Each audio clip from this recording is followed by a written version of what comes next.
Hello बच्चों, कैसे हैं आप लोग। उम्मीद करती हूँ आप लोग बहुत मज़े में होंगे। बच्चों, आज हम पढ़ेंगे एक बहुत रोचक और बहुत ही मनोरंजक कहानी। इसका नाम है परिश्रम करना सीखो।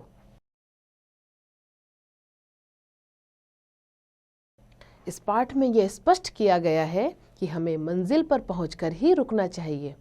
सफ़र में रुकावटें तो बहुत आती हैं, पर हमें घबराना नहीं चाहिए और धैर्य के साथ आगे बढ़ते रहना चाहिए। एक ऊंचे स्थान पर चींटियों का किला था। वह सब इकट्ठी रहती थी।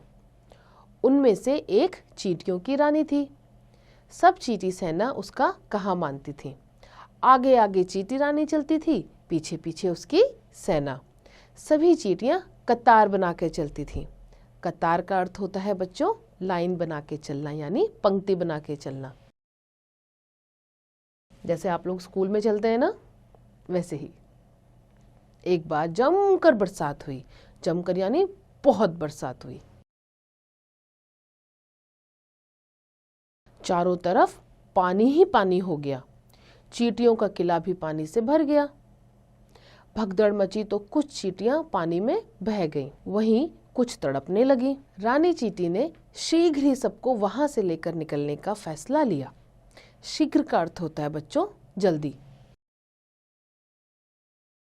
जब चारों तरफ पानी पानी हो गया, इतनी बरसात हुई कि उनके किले में भी पानी आ गया और कुछ चींटियां बेचारी बह गई। तो रानी ने सोचा चलो अब इनको लेके निकलते हैं जल्दी से, है ना। आगे आगे रानी चींटी सूखे रास्ते पर चलती और पीछे पीछे सभी चींटियां। शीघ्र ही सब उस पानी से भरे अपने किले से निकल आईं। पर अब उनका कोई घर न था। बस रास्ते पर पड़ी थी। वहां से एक आदमी गुजरा यानी वहां से निकला। उसने कुछ चींटियों को एक जगह सुस्ताते देखा। सुस्ताने का अर्थ होता है बच्चों आराम करना। जब चींटियां थक गई तो थोड़ा सा आराम करने लगी। तो उसने सोचा ये भूखी हैं, क्यों ना कुछ आटा डाल दूं। वह कुछ आटा लाया और वहां डाल दिया। चींटियों ने पेट भर आटा खाया और सो गई। दूसरे दिन भी उस आदमी ने ऐसा ही किया। तीसरे और चौथे दिन भी आटा डाला। अब तो बस चींटियों के मजे ही मजे थे। चींटियां मस्ती से खाती और सुस्ताती। रानी चींटी यह सब देखकर परेशान हो रही थी। वह सोच रही थी कि क्या करे। तभी उसे एक उपाय सूझा। अगले दिन सुबह सुबह रानी चींटी ने सभी चींटियों से कहा, सब तैयार हो जाओ, हमें किसी ऊंची जगह पर अपना किला बनाना है। उनमें से कोई भी चींटी वहां से जाना नहीं चाहती थी, पर क्या करती। रानी का कहा तो टाला नहीं जा सकता था, यानी उनको कोई मना नहीं कर सकता था। टालना यानी किसी चीज के लिए मना करना। सब रानी चींटी के पीछे पीछे चल पड़ी। एक ऊंचे टीले पर पहुंचकर रानी बोली, हम यहाँ रहेंगे, जाओ आसपास से खाना ढूंढ कर लाओ, हमें वर्षा के दिनों के लिए अपना भंडार बनाना है। सभी चींटियां काम में लग गईं। कुछ दिन बीत गए। रानी चींटी ने सभा बुलाई और बोली, तुम सब सोच रही होंगी कि हम वह स्थान छोड़कर यहाँ क्यों आ गई। वहां तो बिना मेहनत किए आटा मिल रहा था। तो सुनो, वहां पर तुम बिना परिश्रम किए खाना खा खा कर आलसी होती जा रही थी।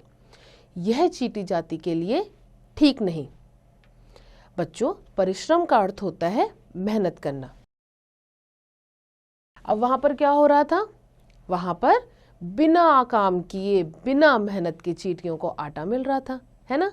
और वो खा खा के आलसी हो रही थी और चींटी रानी बेचारी परेशान हो गई, क्योंकि चींटियां बहुत मेहनती होती हैं और चींटी जाति के लिए ये अच्छा नहीं होता। क्योंकि लोग उदाहरण देते हैं, चींटी की तरह परिश्रम करना सीखो, हम सबको परिश्रम करना सिखाती है। मैं तुम्हें उस स्थान से ले आई जिससे हम यहाँ परिश्रम करके ही कुछ खाएं। कुछ देर बिल्कुल चुप्पी रही। फिर चारों तरफ तालियों की आवाज गूंज उठी, क्योंकि चींटियों को समझ में आ गया था कि उनकी रानी बिल्कुल सही कह रही है।